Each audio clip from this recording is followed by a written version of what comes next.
Okay, Anna, here's what I need you to do if you're going to do this assignment with Word. It's just a couple of extra steps, but honestly, once you get the hang of it, I think it might even be easier in Word. Um, so first thing you do, you go on into the that assignment. If you haven't really taken a look yet, um, you are responsible for making comments on Blair and Cameron's submissions. So the way you get to them is like this. You go to that folder, all right, and you're going to have a view only, um, a view only option of all of the assignments in here. So the way you get a hold of them is like this. You click once for the assignments, and then over here there's this window. It calls it a pop-out, but really what that is it opens it in a real window. This is where a lot of people would do the editing if they use Google Docs. So what you're going to do instead of using Google Docs is you're going to go like this. You get your first one open, you go to File, go to Download As, and you go to Microsoft Word. So you can download it as an MS Doc. And then you can do the exact same thing with Cameron's. It's probably better to get both of your papers in at the same time. So there's Blair's, here's Cameron's. You do the same thing. You open it up as a pop-out, is what it's called, and come on up here once it opens up for you, and you download as a Word doc. Okay, and then you'll have both of them in there. Once you get to this part, you're done on the internet for a little bit. So you will open up the first one as a Word document. And I don't know how much you've used Word before. Most of what you're going to be doing is going to be using a feature called Comment. And this is a really good feature for writers to get comfortable with. It's extremely useful for the process of editing. And as you get up into high school, and especially as you're really looking to college, this is a really useful feature, both for when you are helping people do writing and when other people are helping you do writing. So go ahead and get your paper open. I'm going to have to bring mine over. I had it on the wrong side of my computer. There we go. Okay. So you get your paper open like this. And just so you know, you are not commenting on every little mistake that Blair or Cameron make. Let me show you what I mean by that.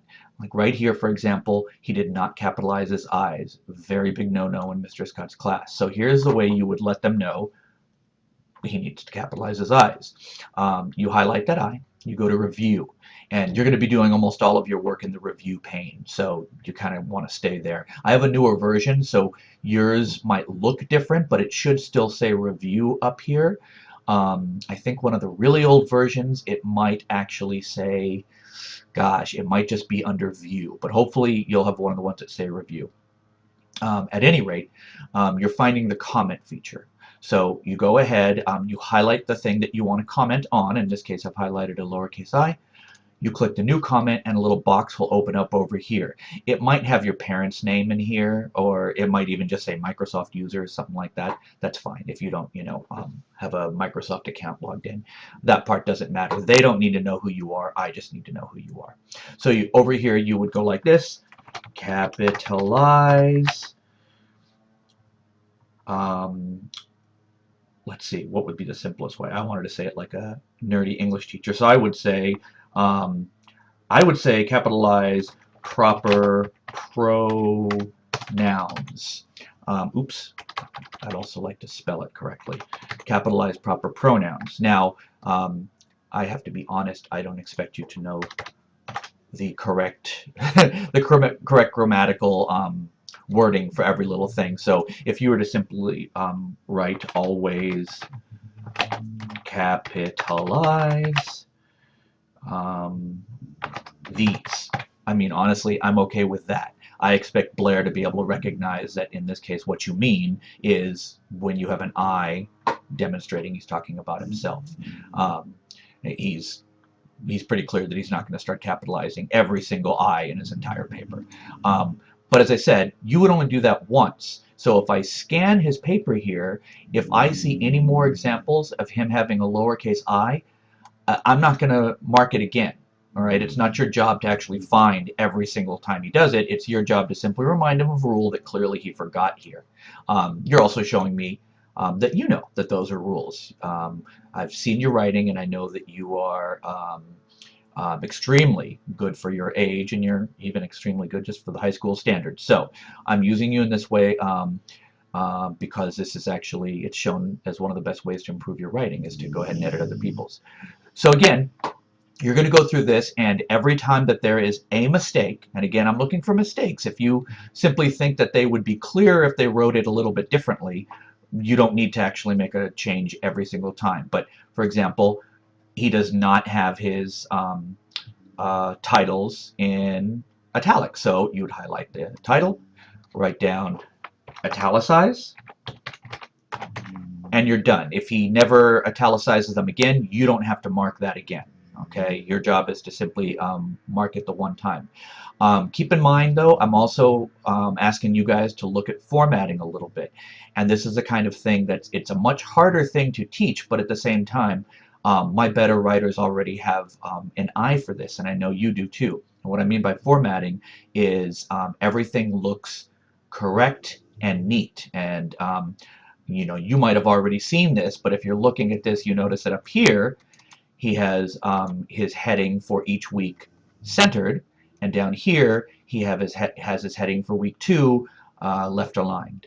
Now, I never give instructions as to whether it needs to be centered or left aligned, but it does always need to look correct and accurate. So you'll notice, right, he's got it different there, and now he seems to just kind of stumble into always left aligned. So what I would recommend you do in a situation like this is go ahead, highlight this, go for a new comment, and you can say to him, let's see, what would it be? Make all your headings, that's the proper term. Again, if you need to kind of come up with a different term for it, just try to be as clear as you can. The same, okay? And then it's his job to kind of figure that piece out. If he has questions, his job is to come to me. I'm going to be reviewing everybody's comments before I pass them on to them. And so you know, I am not revealing everybody's name. I don't need other people knowing who looked over their paper. That's not the purpose of it. But at the same time, if somebody makes a mistake and you're thinking, oh my gosh, that's such a silly mistake, how could you make that? Let's stay away from saying things like silly mistake. Okay, your job is simply to state the facts. This needs to be capitalized. Your spelling here is incorrect. Always indent, that kind of thing. So that's your job. That's your job. You go over those 2 papers, and you are looking for anything that is grammatically incorrect to make a comment on that, and you are looking for anything that simply doesn't look right. And feel free to make other comments, like if you really think, you know, the actual title just doesn't look right centered, you can make a comment like that. You know, that's not a problem.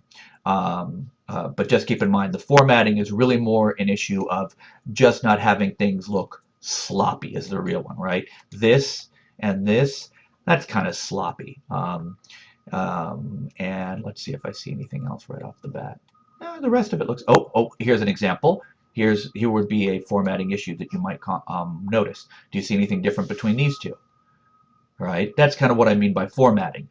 You know, you don't just change the size for no reason, because the readers will actually notice it. And if you don't have a reason for doing that, we'll sit there and think one of 2 things. A, wow, what an interesting change. I wonder what he meant by it. Or B, wow, he's really not paying attention to the formatting of his paper. Okay, so at any rate, that's what I'm looking for from you. If you have any more questions or comments or concerns from me, go ahead. It'd be quickest at this point, because I'm guessing you're starting to work on this, to try calling. And I will try, I've got my phone right near me, I'll try to pick it up right away, but the phone number is 530-400-9138. I'll be in at school a little bit later, so around 2 to 4 I'll be teaching, so I may not be able to pick up then. All right, thanks so much. Bye-bye.